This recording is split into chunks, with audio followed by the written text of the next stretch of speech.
La siguiente es una producción de 360podcast.sb. Diana Verónica y Tony, la entrevista se sube todos los días a 360podcast.sb, el primer hub de podcast en El Salvador. O puedes volver a escucharla por Spotify, Google Podcast, Apple Podcast, Amazon Music o TuneIn. Dale clic a la campanita para que recibas la notificación. Este día, en el Corre de la Mañana, le damos la bienvenida a... Estos temas son bien bonitos, nos encanta abordarlos, es de lo que la gente está hablando, está circulando en las redes sociales. Y hay que entenderlo, qué es lo que está sucediendo. Y nos asesoramos con gente que sabe. Está con nosotros el arqueólogo Marlon Escamilla. Marlon, bienvenido. Hola, Marlon. ¿Estás? Hola, Tony. Hola, Diana. Buenos días. Gracias por la invitación. Quien fuera también director de Patrimonio Cultural, entre otros puestos que ha tenido. ¿Quién es Marlon? A ver, aquí te estábamos ventaneando. De la primera promoción de la licenciatura en Arqueología de la Universidad Tecnológica de El Salvador, junto con nuestro amigo Herbert Erquicia. Sí, Ajá. Compañeros de promoción con Herbert Erquicia. Nos grabamos de la primera promoción, ¿verdad? Ya por el 2000. Ajá. ¿Y ahora sos? Ahora soy el coordinador de la licenciatura en Arqueología de la Universidad Tecnológica. Ok, y ya lo decía Tony, ha sido director de Patrimonio Sí. Cultural. También serví como funcionario público por un par de años en el Ministerio de Cultura. Hace poco estaba viendo una conferencia de Marlon, que la diste en la Universidad de Guatemala, En la Francisco Marroquín. Francisco Marroquín, sobre el sitio, es la cordillera de la Costa del Bálsamo y los sitios arqueológicos. Está Sinacantan, Sí. y está El Panteoncito. Sí. De hecho fue el tema de mi tesis doctoral, ¿verdad? Los sitios de la Costa del Bálsamo, que son los primeros sitios, los primeros asentamientos pipiles que venían a lo que hoy conocemos como El Salvador, alrededor del 800 después de Cristo, ¿verdad? Y toda esa zona está llenísima de sitios. Pero nadie sabe, poco se sabe. Es la costa de la cordillera del Bálsamo. Lo que pasa es, digamos, en los documentos históricos siempre se hace mención como Costa del Bálsamo. ¿Y es? Y recientemente es que nosotros como sociedad le decimos Cordillera del Bálsamo, pero realmente es un volcán. Realmente es un volcán que se llama volcán Jayaque.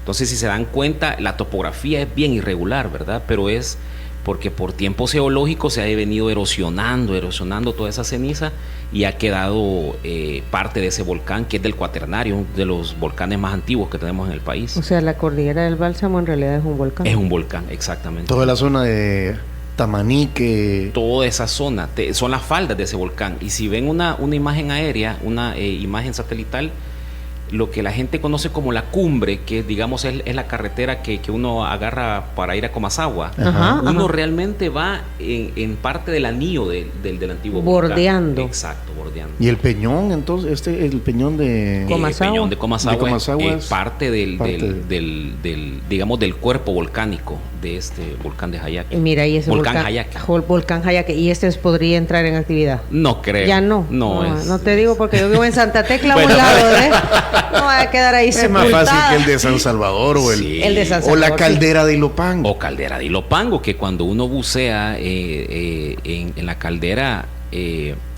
digamos, uno llega a una zona donde todavía hay actividad volcánica debajo del agua. Uno no se puede acercar mucho porque es bien caliente, ¿verdad? Está hirviendo. Entonces, digamos, hay cierta actividad volcánica. Hay todavía. nódulos.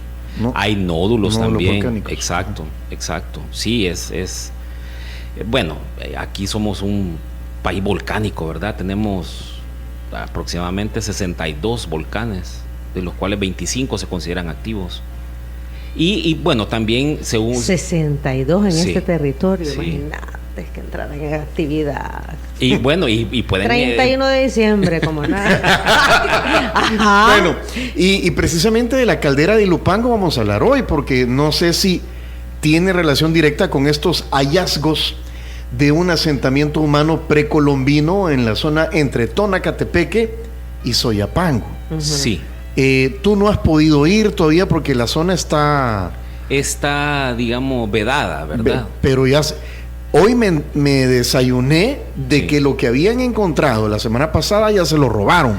Sí, lamentablemente hubo un saqueo, ¿verdad? Por gente que no, digamos, no tiene la sensibilidad con el patrimonio, ¿verdad? Entonces a mí me parece vandalismo eso. Es un vandalismo, no sé totalmente. Es un delito, porque realmente está contemplado en la Ley Especial de Protección al Patrimonio Cultural como delito, ¿verdad? Que no se debe saquear un sitio arqueológico. Para que describamos un poco, esto es en el Arenal, le llaman a esa zona, sí, ¿verdad? Entre Soyapango y Tonacatepeque. Sí. Y es una zona donde llegaban los camiones a echar arena para la construcción, sí, y salían. Es en la ribera del río Las Cañas. Sí, se le conoce como Quebrada Pacún. La Quebrada Pacún. Y que está en la ribera del río Las Cañas, ¿verdad? Que sabemos también que tiene un dinamismo hidráulico este río, ¿verdad? Que se desborda, ¿no? Con los inviernos. Y ese dinamismo fue el que puso al descubierto los restos arqueológicos. O sea, la tierra comenzó a lavarse debido a las lluvias, y ahí de repente empezaron a salir partes de estas piezas. ¿Qué es lo que hay ahí? Bueno, los colegas del Ministerio de Cultura lo que han reportado hasta el momento son 3 estructuras, ¿verdad? Es decir, restos de lo que yo creo que son restos de antiguas casas, ¿verdad? Es una arquitectura de tierra, entonces lo que se ha encontrado son las plataformas de esas antiguas casas. Han documentado también los colegas restos del techo, que era techo de paja, ¿verdad? Han documentado restos de pita también, probablemente hecho de enequén, ¿verdad? Habría que ver cuando ya se analicen todos estos materiales.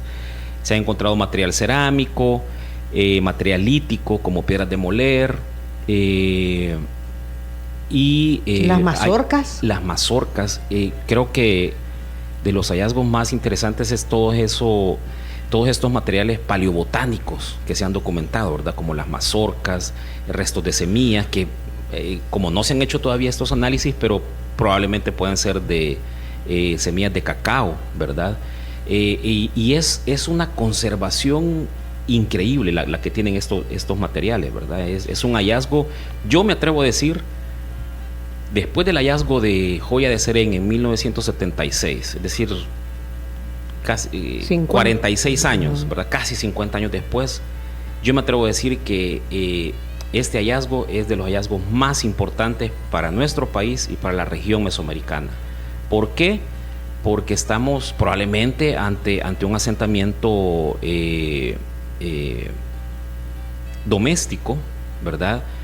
De hace más de 1500 años, y el grado de conservación es impresionante, ¿verdad? Impresionante poder ver todavía estas mazorcas, ¿verdad? O sea, estos podría haber sido entonces,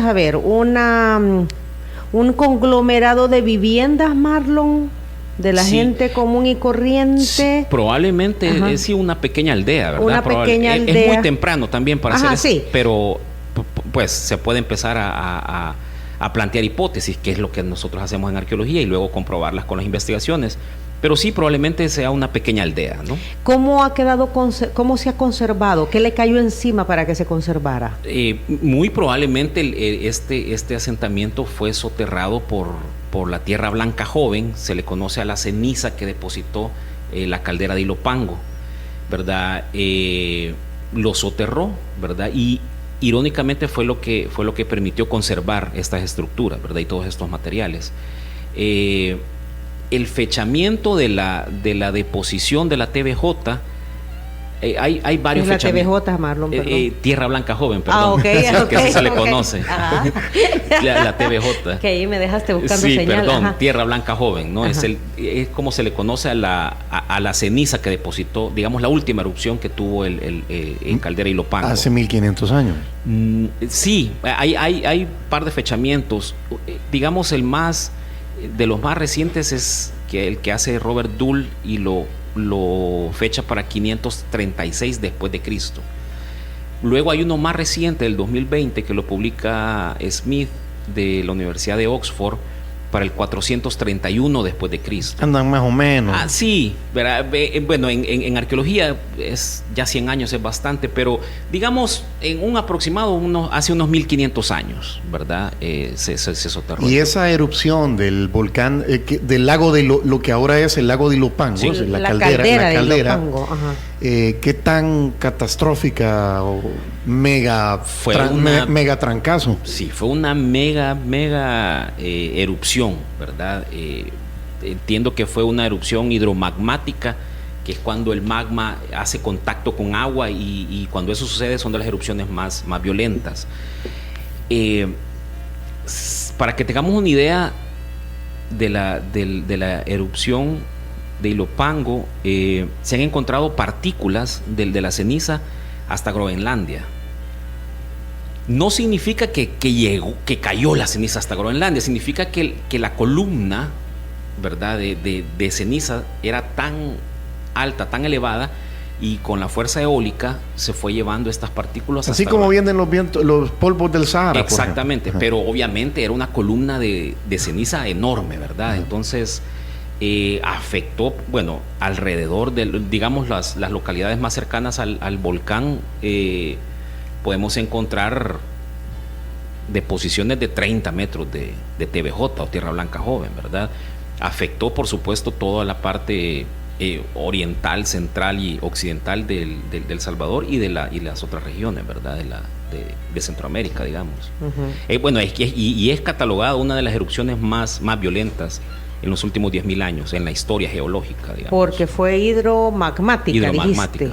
¿Qué es el magma? ¿Cómo definimos el magma? Bueno, es que es lo caliente. La parte interna pero del pongámoslo volcán. en español, así como el TBJ. ¿Cómo pues, es? Pues ahí sí me agarras un poco en curva porque no es mi formación, pero entiendo que es parte del volcán. Soy arqueólogo, no geólogo. Sí, la parte interna del pues volcán, sí, ¿verdad? Como dijo TBJ, ya me apantalló. Es el magma que cuando toca, hace contacto con agua, pues obviamente es de las erupciones más violentas, ¿no? Uh-huh. Pero sí, fue una erupción sumamente violenta. Y entonces esta aldea, posiblemente, sí, asentamiento humano quedó soterrado, sería la palabra. Quedó soterrado por la ceniza de la TBJ. Y por ende la gente, o sea, donde estaba ahí quedó. Y todo sí, esa es buena pregunta, porque habría que ver si dio tiempo a que la población huyera o no, ¿verdad? Por ejemplo, para hacer una comparación, en Joya de Serén, que digamos es una aldea que fue también soterrada por una erupción, pero en este caso fue de Loma Caldera, y una erupción muy, muy pequeña con un diámetro aproximadamente unos 2 kilómetros que afectó, ¿verdad? Entonces fue una o sea, no se compara con la caldera de Ilopango. No. Uh-huh. Se ha interpretado que los pobladores lograron huir antes que se depositara esa ceniza en la aldea, ¿verdad? En Joya de Serén. Ahora, habría que ver qué pasó digamos, en Quebrada Pacún, ¿verdad? Si dio tiempo a que los pobladores alcanzaran a huir. Como no se han iniciado los proyectos de investigación, habría que ver si se encuentran restos humanos, ¿verdad? Restos de fauna. Por ejemplo, en Joya de Serén no se han encontrado restos humanos que hayan sido afectados por la erupción de Loma Caldera, pero sí se han encontrado restos de animales, como patos, ratones, ¿verdad? Entonces habría que ver si en Quebrada Pacún se pueda documentar. Marlon, y si se sigue excavando ahí, ¿es posible encontrar más cosas? Sí, es posible. ¿Más estructuras? Sí, una de las preguntas es ¿qué tan grande es esta aldea, verdad? ¿Qué tamaño tendrá? Entonces hay que hacer investigación para poder delimitar el asentamiento, ¿verdad? ¿Cuáles son los límites de este asentamiento? Ahora, uno de los grandes problemas, y yo creo que es de la premisa que debemos de partir, es que es una carrera contra el tiempo, ¿verdad? Es decir, el punto geográfico donde se encuentra es un punto complejo, sumamente complejo. Porque pasa el río. Exactamente, porque se puede desbordar el río en cualquier momento. Estamos en invierno, ustedes saben, bueno, en época lluviosa, perdón, y ustedes saben que en los últimos años octubre ha sido de los meses más violentos, ¿verdad? Cuando hay mucha lluvia, pues. Entonces esperemos que este octubre no sea así, ¿verdad? Y que no se desborde, porque obviamente puede llegar a destruir el sitio. Y ahora, pero esto es lo que ha permitido también descubrirlo, Marlon, entre el saqueo de la arena y la lluvia, bueno, el caudal del río es lo que ha ido lavando, entendería yo, sí. No sé, la lógica me dice un poco eso, de que ha ido lavando y entonces de repente llegamos a donde está este posible asentamiento. Sí. O sea, yo me pongo a pensar cuánto tiempo, o sea, qué grande era la capa de que lo estaba cubriendo, que ha pasado 1500 años. Sí, pues. Hay unas imágenes que se logra ver el bordo, digamos. Yo le calculo fácil unos 10, 15 metros de ceniza, ¿verdad? Que ha depositado. Uh-huh. Ahora, volviendo a la carrera que es una carrera contra el tiempo, yo lo digo también porque hay que pensar que todos estos materiales culturales han estado con una estabilidad química por 1500 años, ¿verdad? Que depositó esta ceniza y selló, digamos, ¿verdad? Y han estado bajo una estabilidad química. ¿Qué sucede cuando salen al descubierto? Esa estabilidad se pierde, ¿verdad? Entonces hay una desestabilidad química y eso lo que genera es que los materiales se vayan destruyendo. Sí, ¿cómo es? Esta ceniza también compacta. Exacto. Lo que encuentra, ¿verdad? Lo sella y le genera una estabilidad química a los materiales. Y ahorita que entró el aire y el oxígeno, empieza un proceso de destrucción. Y no solo eso, entraron ya los saqueadores. Yo no entiendo cómo es que este lugar no estaba custodiado. Sí. O sea, he visto cajeros más custodiados, papá. Pero bueno, esto pasó y esto es lo que dice Alejandra Barahona de Teleprensa.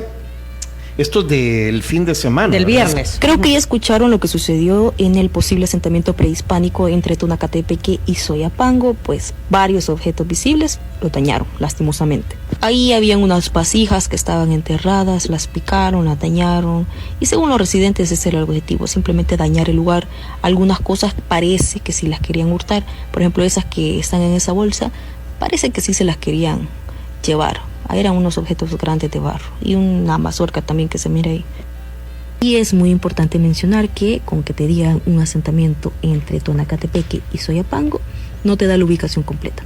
Esto porque es una zona muy difícil de ingresar honestamente y que si no hay un residente o alguien que te guíe, pues en realidad no llegarías hasta ese posible asentamiento.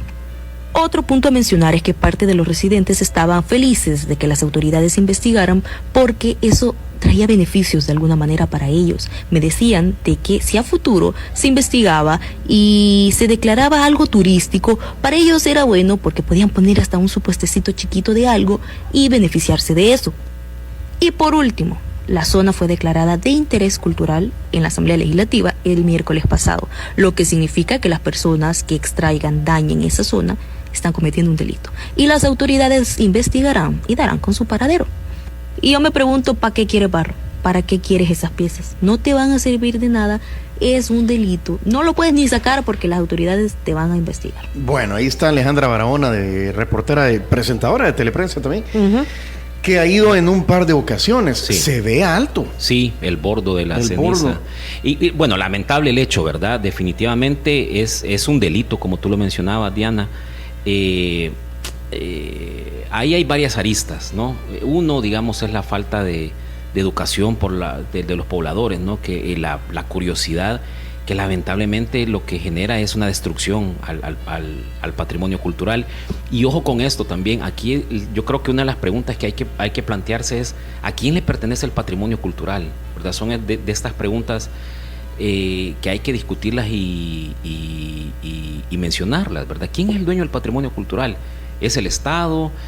¿Son las localidades? ¿Son las comunidades? A la larga, el dueño del patrimonio cultural somos todos. A todos nos pertenece. El dueño es Tony, el dueño es Diana. Todos somos dueños de ese patrimonio y todos tenemos el derecho a gozar de ese patrimonio, y ¿verdad? Estamos obligados a conservarlo y protegerlo, ¿verdad? Entonces yo creo que por ahí tenemos que empezar esta discusión, ¿verdad? De que realmente todos somos responsables de la protección del patrimonio y a pesar que hay una declaratoria de como lugar de interés cultural, también se tuvo que haber planteado medidas de protección, ¿verdad? Y sobre todo ejecutarlas. Yo creo que es importante que estemos conscientes de la importancia de este hallazgo. En serio, yo me atrevo a decir que es de los hallazgos más importantes después de Joya de Serén. Es un sitio de talla internacional. Yo creo que quizás no hay conciencia de ello todavía, ¿verdad? Es un trabajo contra el tiempo. No estamos educados. Tú mencionaste que no tenemos la sensibilidad. No hay sensibilidad para con el patrimonio. Y es un sitio que debe ser abordado de una manera interinstitucional, ¿verdad? El Ministerio de Cultura, otras entidades del mismo estado, las alcaldías de Soyapango, de Tonacatepeque, y debe de ser abordado desde una perspectiva interdisciplinaria. Ya esta época ya no es la década de los 30 o 40 del siglo pasado, que solo el arqueólogo era el que llegaba y hacía todo, ¿verdad? Y hacía su campamento. Sí, hoy no, hoy tenemos que digamos, valernos de otras disciplinas, geología, conservadores, ¿verdad? Gente que analiza paleobotánica, ¿verdad? Hay, bueno, ingenieros también, porque a la larga deben de haber, yo al menos eso es lo que yo considero, que se deben de hacer obras de mitigación, ¿verdad? Con esta dinámica que tenemos del río de las Cañas, ¿no? Hacer algunas bordas o no sé. Marlon, y en todo eso que tú estás hablando debe haber una preocupación interinstitucional. Sí. La Asamblea Legislativa lo declara la semana pasada un lugar de interés cultural. Sí. ¿Qué significa eso? Bueno, ¿cuáles son las dimensiones de nombrar o de establecer que una zona es de interés cultural? Sí, bueno, eso es un primer paso positivo, ¿verdad?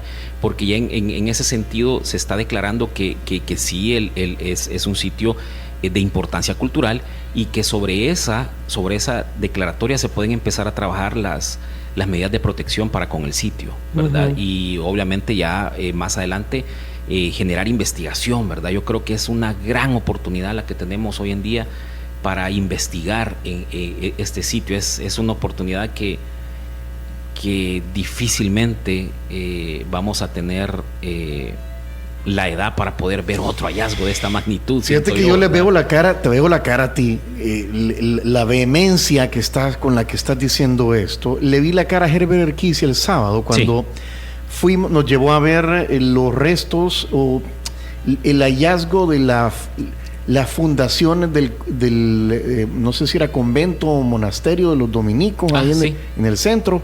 Sí.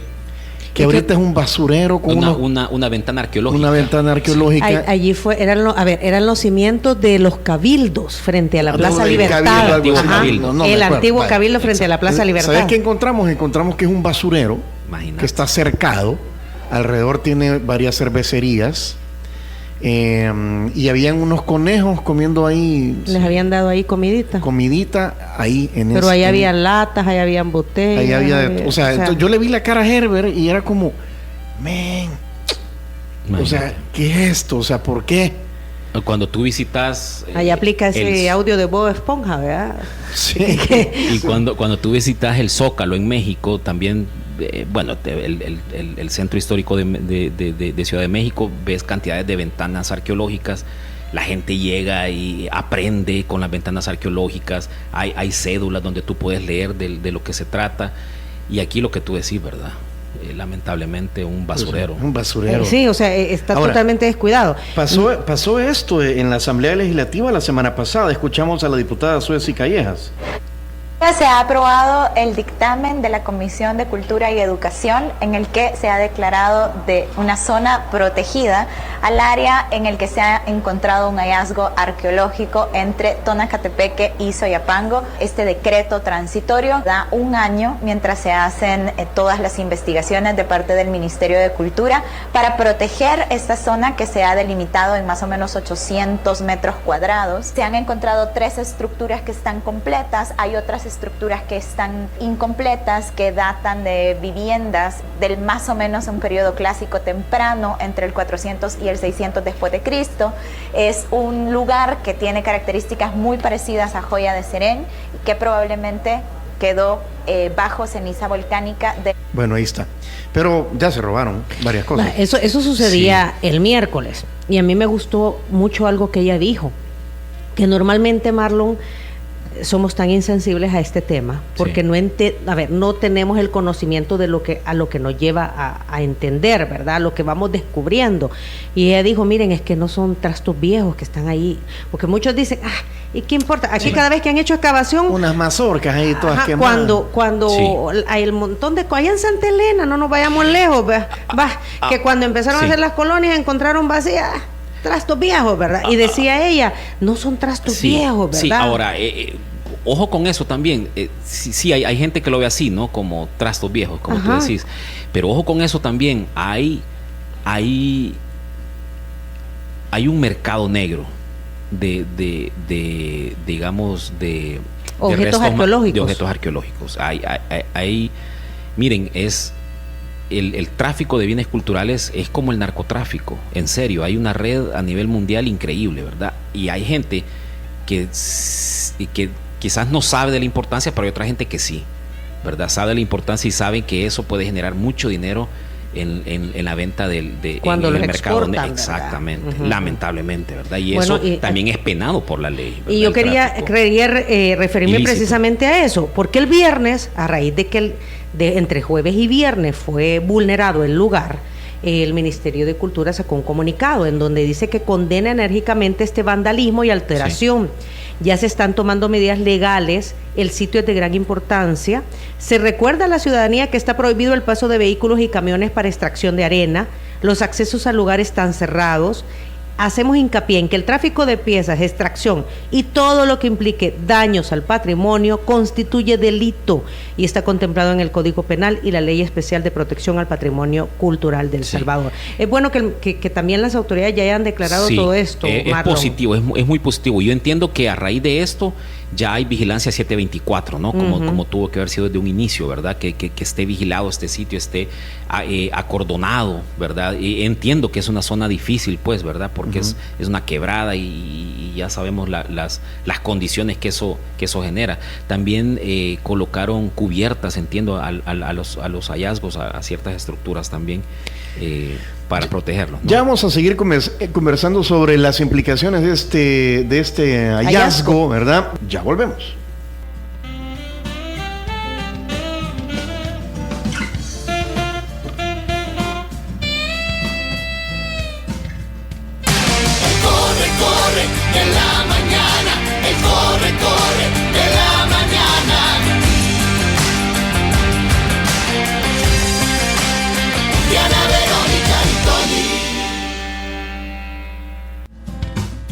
Son las 8 de la mañana con 32 minutos y estamos en una conversación más que interesante con el arqueólogo Marlon Escamilla. Estamos hablando sobre el descubrimiento de este posible asentamiento humano que se encuentra en la Quebrada Pacún. Quebrada Pacún. O sea que Quebrada Pacún. ya está como nombre, va agarrando.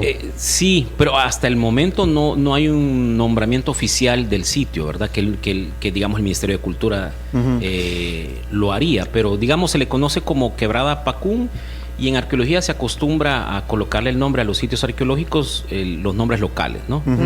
Quebrada Pacún en el río Las probablemente. Le voy a compartir antes de leer los comentarios, una percepción personal que he tenido siempre sobre Joya de Serén. Uno sabe que Joyas de Serén es un patrimonio cultural de la humanidad. Sí. ¿Verdad? Pero muy poca gente salvadoreña ha ido, fíjate. ¿Verdad? Y ahí está, hay una polvareda ahí, un montón de estructura. Sí. ¿Será que porque no es un sitio así como la Pirámide del Sol de Teotihuacán, o sea, majestuoso como Tazumal, vaya? Sí.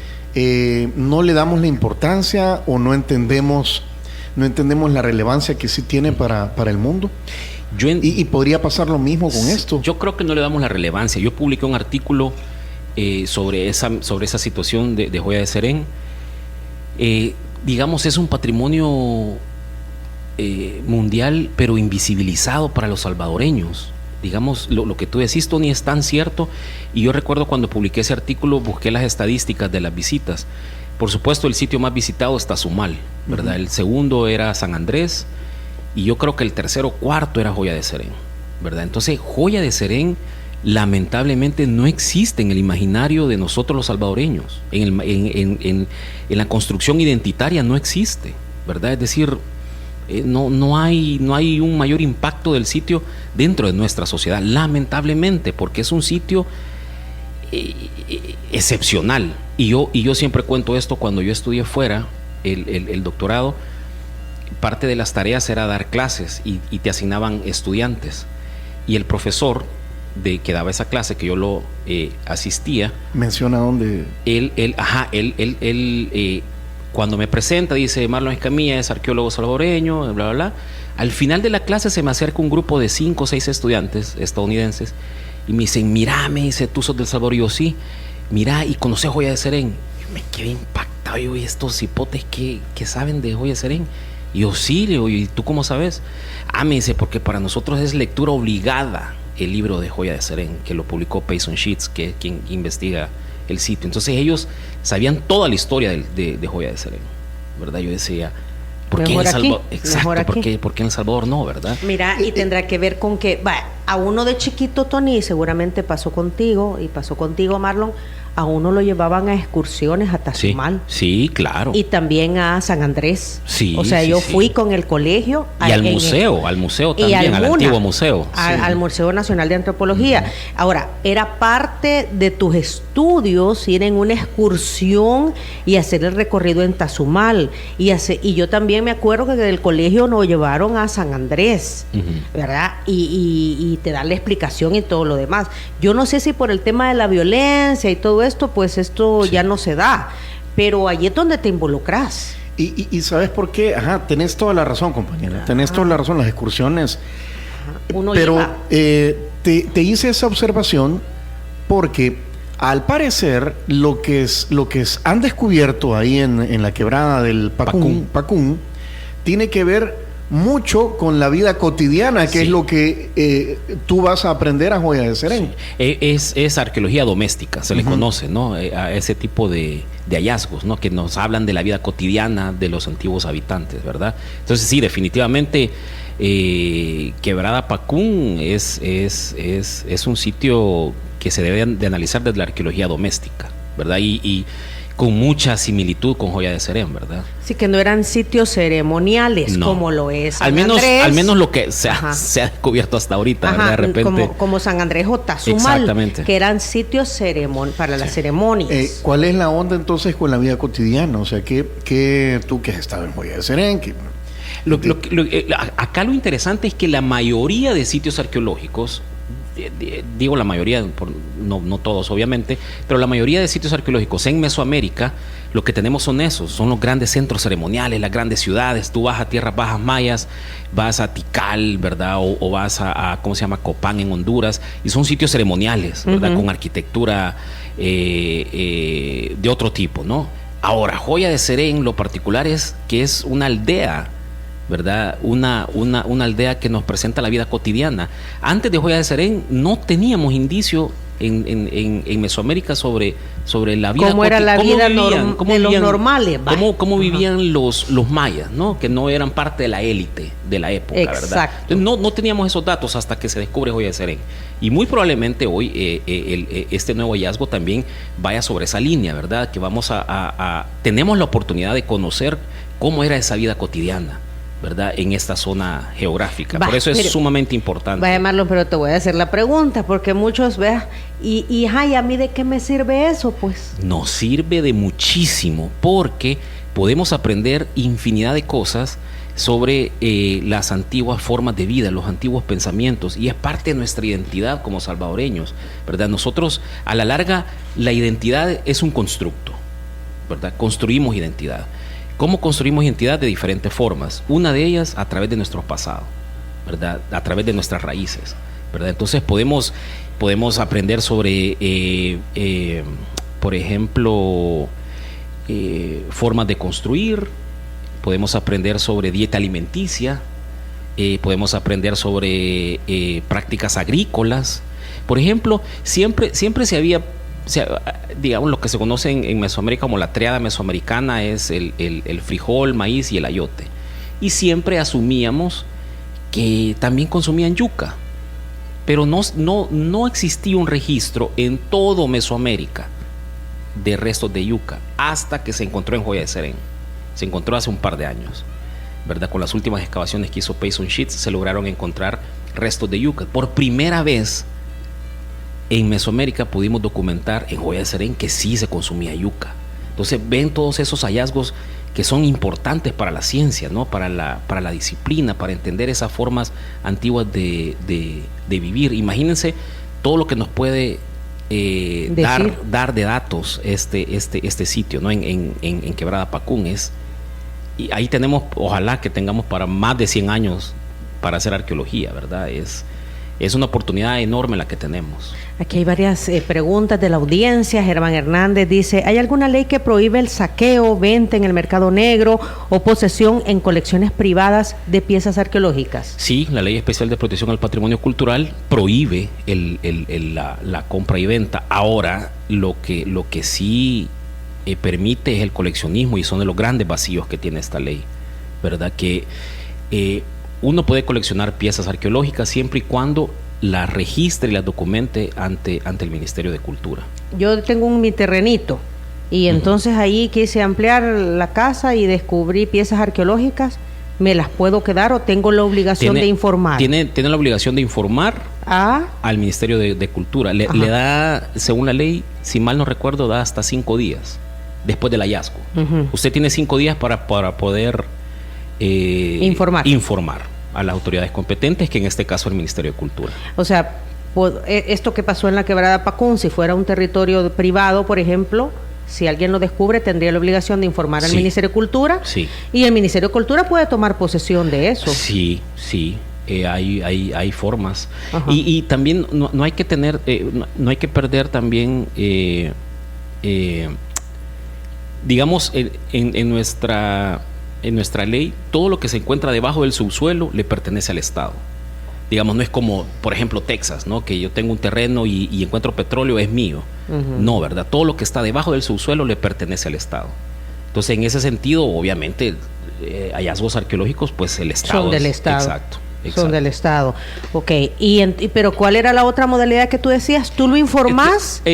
Digamos, si tú tenés piezas arqueológicas, por decirte un escenario en el cual tú las heredaste de tu papá. Ve, tú lo que se puede dar, vea que después cuando se muere el fulano o la fulana, le empieza a sacar uno todo lo guardado, ve, y aquí me encontré esta vasija. Y entonces lo que dice la ley es que tú tenés que registrarlas y documentarlas ante el Ministerio de Cultura. Entonces, si tú las documentás, es una colección privada, digamos, legal. Lamentablemente, yo en lo particular quitaría esa práctica, que no se deberían de permitir las colecciones privadas. Pero ese es muy mi criterio, ¿no? Yo también lo comparto, porque ¿quién soy yo para tener algo que le pertenece a la historia? Volvemos a la pregunta. A mí me parece muy egocéntrico tener una pieza arqueológica de un grupo cultural del pasado solo para mi goce y disfrute. No debe ser así, ¿verdad? Por eso volvemos a la pregunta de ¿a quién le pertenece el patrimonio? A todos tenemos el derecho al goce y el disfrute. Hay un montón de comentarios. El número 2787 dice: en El Salvador se cuenta con una ley especial de patrimonio cultural, es a la cual tú has hecho alusión. Y su reglamento. Misma que debe ser aplicada rigurosamente. El saqueo de sitios arqueológicos es penado, el comercio de piezas también. La presente gestión debe de comprometerse con la salvaguarda del patrimonio cultural, una deuda histórica, ya que los gobiernos anteriores no lo han hecho. Tal vez no así, ¿verdad, Marlon? Ha habido, pero no aplicada completamente. Sí.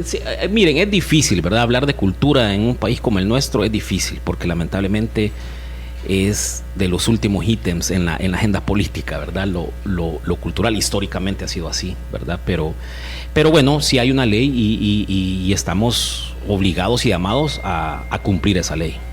No interrumpan tanto al experto, dice W. Lemos, no lo dejan terminar cuando esté explicando y nos quedamos con la duda de lo que va a decir. No, si aquí él es dueño del micrófono. Que no hubieras dicho al aire, dice lo de que las piezas valen mucho en el mercado negro porque más mañosos van a llegar allá al lugar. No, pero bueno, hay que denunciarlo, ¿verdad? Es decir, denunciemos el saqueo. Marlon, ¿qué debería estar haciendo el Ministerio de Cultura? O sea, patrimonio cultural, sí. O sea, ¿cuáles son la Dirección de Patrimonio Cultural? Los pasos que deberían tomar ahorita. Yo creo que han dado un primer paso importante, ¿no? Que es la declaratoria del lugar como interés cultural. Creo que eso es bien positivo. Lo otro positivo que han hecho es ya, digamos, vedar el acceso, ¿verdad? Generar una protección, que la gente no llegue para evitar el saqueo. Eso es positivo. Y yo, digamos, como arqueólogo, lo que yo pensaría es montar un proyecto de investigación multidisciplinario inmediatamente. Invitar a la academia, ¿verdad? También. Yo me puse en contacto con un par de colegas del departamento y yo les dije, miren, yo tengo los contactos con laboratorios para que hagan análisis en Estados Unidos, con universidades en esto, porque obviamente, yo estudié ahí, tengo esos contactos, y yo creo que eso es importante, montar un proyecto de investigación de arqueología de rescate inmediatamente, ¿verdad? Uh-huh. Porque, y como les digo, es una carrera contra el tiempo, hay que rescatar lo más que se pueda y analizarlo. Organismos internacionales a los que hay fundaciones, con el pito y el tambor ahorita decirle, sí, miren, ven. Hay fundaciones que pueden incluso, invertir, ¿no? Es decir, patrocinar estas investigaciones. También el Estado mismo tiene convenios con diferentes países, ¿verdad? Donde ya de hecho ya se ha dado, por ejemplo, para otros sitios arqueológicos que vienen especialistas, ¿verdad? A colaborar. Entonces yo creo que eso sería interesante, activar esos convenios, ¿verdad? Con otros países, y buscar ayuda tecnológica, de laboratorio, de análisis, ayuda técnica, ¿verdad? De multidisciplinaria. Un equipo multidisciplinario. Es la única forma que se debe de hacer investigación ahí, con un equipo multidisciplinario, porque deben de haber arqueólogos, conservadores, geólogos, cantidad de biólogos, botánicos, ¿verdad? Que hagan todos estos tipos de análisis que nos va a permitir tener una mejor idea de este sitio, ¿no? Un abordaje multidisciplinario nos va a abrir un panorama mucho más amplio, un panorama holístico de este asentamiento prehispánico. O sea, debería de liderarlo el Ministerio de Cultura, a través de la Dirección Nacional de Patrimonio Cultural. El Departamento de Arqueología, sí, claro. Con el auspicio de organismos internacionales, el apoyo de organismos internacionales. Sí, tiene que ser liderado por el Ministerio de Cultura, eso definitivamente, porque es la mayor autoridad dentro de nuestro país. Que tiene que ver con este tema del patrimonio cultural. Buen invitado, dice Fernando. ¿Qué opinas sobre las colecciones privadas que se ponen a disposición del público? Por ejemplo, el Museo Soumaya, no sé si lo ubicas, que es parte de la colección de Carlos Slim. Sí, pero está hablando de México. De México. Sí. Miren, esa es otra dinámica que también hay que discutirla. Y Diana más o menos lo mencionaba. Decía, miren, todos estos coleccionistas es una afición personal. Los hijos o nietos o nietas de estos coleccionistas probablemente no tengan la misma pasión sensibilidad con ese coleccionismo. Entonces, ¿qué va a pasar con todas estas colecciones cuando digamos, los coleccionistas fallecen? Entonces, yo creo que debe de haber un acercamiento por parte del Estado con estos coleccionistas, ¿verdad? Y decir, miren, cuando usted fallezca, done esas piezas. Y hay aquí coleccionistas. Sí. O hagan un museo, ¿verdad? Aperturen un museo. Es decir, han estado en un resguardo íntimo de la familia, ¿verdad? ¿Por qué hoy no aperturarlo y volverlo un museo, ¿verdad? Es decir, a la larga son piezas que están acá dentro del país, pero que tengan un uso social, una función social, ¿verdad? Que es sensibilizar, ¿verdad? Con el patrimonio arqueológico en este caso. Hasta pueden montar una ala especial en uno de los museos, ¿verdad? Debe de haber, yo creo con que el nombre, el donador, etcétera. Debe de haber un acercamiento entre el Estado y los coleccionistas, ¿verdad? Para buscarle el mejor fin o la mejor solución para estas colecciones. Te voy a preguntar algo, no me vayas a regañar. Ya te vi la cara. ¿Y cuál es la pila de si yo encontré algo que es valioso para la historia de mi país? ¿Cuál es la pila de tenerlo en mi casa para mí? Yo lo veo algo muy egoísta. Esa es mi opinión personal. Para mí es una acción egoísta, egocéntrica, ¿verdad? No te podés robar la cultura de un país. No podés creer que tú sos el dueño de la cultura del pasado y solo tú la vas a gozar. Para mí, ¿verdad? Es una práctica egoísta, egocéntrica que no se debe de hacer. Marlon, así como este sitio, hay otros que andan por todas partes en el país y que están así como ahorita la buena de Dios. Sí, bueno, existe alrededor de 750 sitios arqueológicos registrados en el país, ¿verdad? Que no significa que sean todos, hay muchos más. Lamentablemente la mayoría de estos sitios están en propiedad privada, ¿verdad? El Estado solo es dueño de un porcentaje bien bajo, ¿verdad? De sitios arqueológicos. Y así como este sitio en Quebrada Pacún, imagínate cuántos más pueden haber, ¿verdad? Entonces, por eso es importante, ¿no? que tengamos esa sensibilización para la investigación arqueológica. Uh-huh. Pero no sería extraño. Herbert Erquicia me está diciendo entre la avenida El Espino, sí, en Santa Elena, sí, y la calle Conchagua, cuando sí, ustedes entran, han visto que hay como un bosquecito ahí, uh-huh, que está cercado. Uh-huh. Ahí me dijo, mira, es que ahí hay estructuras, me dijo. Sí. Son de las áreas que se dejan, digamos, cuando se hacen urbanizaciones, notificaciones, son las áreas protegidas que se dejan, ¿no? Porque se encontró vestigios arqueológicos, montículos o cualquier otra actividad humana del pasado, se dejan estas zonas de resguardo, digamos. Uh-huh. Y así hay por todas partes. Hay por todas partes. O deberían.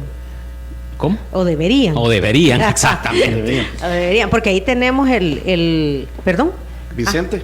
Es que está pendiente, pendiente. Buenos días. Con respecto al tema, me parece que debemos hacer conciencia como salvadoreños y así poder conservar nuestra historia para que así futuras generaciones conozcan sobre el tema. Bueno, es lo que tú has estado diciendo, Marlon. Marvin Alvarado, buenos días. ¿Qué fin tuvo el sitio del río Tomayate, donde encontraron fósiles? Eso es en la zona también, Soyapango, sí, ¿verdad? En Apopa. Apopa. Sí. Ajá. Bueno, este sitio también estaba en la ribera, ¿verdad? Del río y se hicieron varios rescates.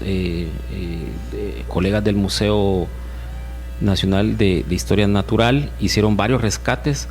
Hoy no tengo idea si están haciendo investigación. ¿Qué es lo que encontraron? Que no. ¿Hay un velociraptor o qué era? Encontraron, ¿cómo se llama? Si mal no recuerdo, encontraron tortugas, ajá, pero antiguas, ¿no? Encontraron megafauna, que no recuerdo ahorita qué otros animales. Ahorita San Google nos va a ayudar. Sí, era no sé si era un resto era un armadillo o algo así. Armadillo, y yo creo que también mamuts, pero de estos que no son lanudos, no recuerdo el nombre. Dice mandíbula de proboscidio Cuevioronius. A saber, algo así. Espérame, el Museo Nacional de Historia Natural, el que está allá por el Saurú, a la par del Saburu. Sí, exacto. Ahí. Un museo muy bonito, uh-huh, que yo invito a la población a que lo visiten. Hacen un trabajo interesante todos los biólogos que trabajan ahí en el museo, hacen mucha investigación y es un lugar para visitar, definitivamente. Pero esto es privado, no, esto es del Estado. Es del ¿verdad? Estado, sí, es del Estado también. Es del Ministerio de Cultura. Pero esto solo es animales. Sí. Y plantas, ¿verdad? Sí. Animales y plantas, sí, porque de hecho ahí están exhibidas también. Muy bonito el sí, museo. Tenés razón, tortugas gigantes, megaterios, gliptodontes, toxodontes, caballos extintos. Caballos también. Paleollamas, y especialmente un gran número de restos óseos de proboscidios del género, ya que esa palabra aquí ya no la puedo mencionar. Científica. Sí. Nombre científico. Vicente nos manda un audio que dice: Buenos días, excelente entrevista. Yo ahí vivo en Tonacatepeque. Realmente ahí, por esa zona, vamos a correr con mi hija. Sí, fíjense que desde la semana antepasada está vedado ahí el paso por el descubrimiento que hicieron. Y solo como nota, yo recuerdo que hace como 20 años se bajaba ahí al río porque tengo entendido que hay unas grutas. Hay unas grutas donde hay pinturas rupestres, pero debido a la delincuencia se cortó eso de ir a esa gruta a ver las pinturas. Pero sí, lastimosamente ha pasado eso, ¿no? Como dijo ahí el entrevistado, gente sin conciencia, ¿verdad? Pasen buen día. Gracias, Vicente, mira, de primera mano. Sí, de hecho ese sitio lo registramos con otro colega, Fabricio Valdivieso. Hace años visitamos el sitio, lo documentamos y es un abrigo, bueno, es un paredón, ¿verdad? Con pinturas rupestres, con petrograbados. Como la de Corinto de Morazán. Sí, fantástico el sitio. Está en las riberas también del río Las Cañas. Pero, bueno, me acuerdo que nos atacaron las abejas. Ahí había un montón de panales de abejas. Y para esa época sí era bien peligroso, ¿verdad? Era bien peligrosa esa zona. Entonces solo hicimos 1 o 2 visitas, creo yo. Y como dice el compañero que habló, es bien Vicente. Vicente es bien complicado, ¿verdad? Así al menos antes, hoy Alejandra, no sé cómo está. Alejandra Barahona. Barahona dijo, sí, realmente entrar aquí en otras épocas era sumamente peligroso. Ah, sí, definitivamente. Por la delincuencia. Definitivamente, sí. Ahora, el lugar para esa zona para entrar también es complicada, o sea, bueno, es a pie, entraban los camiones estos, camionzotes que jalan arena, ¿verdad? Sí. Ese tipo de vehículo es lo que puede entrar con dificultad. Y la insalubridad también, las condiciones, ¿verdad? De todo lo que se desecha en el río también, ¿verdad? Lo que desechamos. Sí. Bueno, Sí. Desechamos los humanos más las empresas que ahí botan Sí, todas las aguas sí. no tratadas, Marlon. Sí. Bueno, nos quedan 4 minutos, Marlon. Ojalá que esto avance, camine, que lo custodien. Sí, debe ser la meta, ¿no?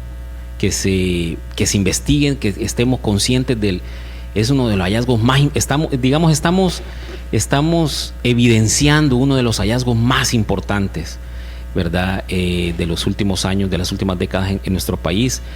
Tomemos conciencia de ello, ¿verdad? Colaboremos como sociedad en el sentido de protegerlo, ¿verdad? De no dañarlo, no saquearlo. Y denunciar también, usemos fíjense qué bien bonito este caso también, porque uno dice, a la larga se encontró porque esta persona subió un video en TikTok y se hizo viral. Entonces uno dice, son otros tiempos, ¿verdad? Definitivamente, en 1976 se descubre Joya de Serén, no habían redes sociales, evidentemente. Hoy es otra dinámica, ¿verdad? Y a raíz de ese video se conoció este hallazgo de talla internacional, ¿verdad? Hay que buscarle también una función social a las redes sociales, pues, ¿verdad? Es decir, no solamente subir estos videos para llamar la atención. Para llamar la atención, o el ego, ¿verdad? También pueden tener una función social, que en este caso sí la tuvo, ¿verdad? Es cierto, es que alguien andaba por ahí, fue el que dijo, hey, está esto aquí, sí. vea, el agua ha lavado y se ha visto, y a raíz de eso las autoridades pusieron atención. A raíz de eso se hizo viral. Entonces, como tú decís, hay que denunciar. Si se está destruyendo el sitio, se continúa destruyendo, denunciarlo. Y siempre pensar y nunca olvidar que el patrimonio cultural nos pertenece a todos. Todos somos dueños del patrimonio cultural. Después no vayan a andar llorando ahí porque se lo jalan, ¿verdad? No, es que es cierto, Marlon, la gente aquí no tiene temor de Dios, pues, sí, aplica para todo, ¿verdad? Entonces, le vale, pues, si no, la ley hay que hacerla cumplir y la ley debe ser fuerte, ¿verdad? Ojalá en la historia le den crédito el descubrimiento al profe que encontró el lugar, dice W. Lemos. Ojalá. Definitivamente ya pasó la historia. Sí. Definitivamente. Si quieren volver a escuchar esa entrevista, pongan atención a lo siguiente. Si quieres volver a escuchar esta entrevista, ingresa a 360podcast.sb, el primer hub de podcasteros salvadoreños. Sigue a Diana Verónica y Tony la entrevista en Spotify, Google Podcast, Apple Podcast, Amazon Music o TuneIn. Esta fue una producción de 360podcast.sb.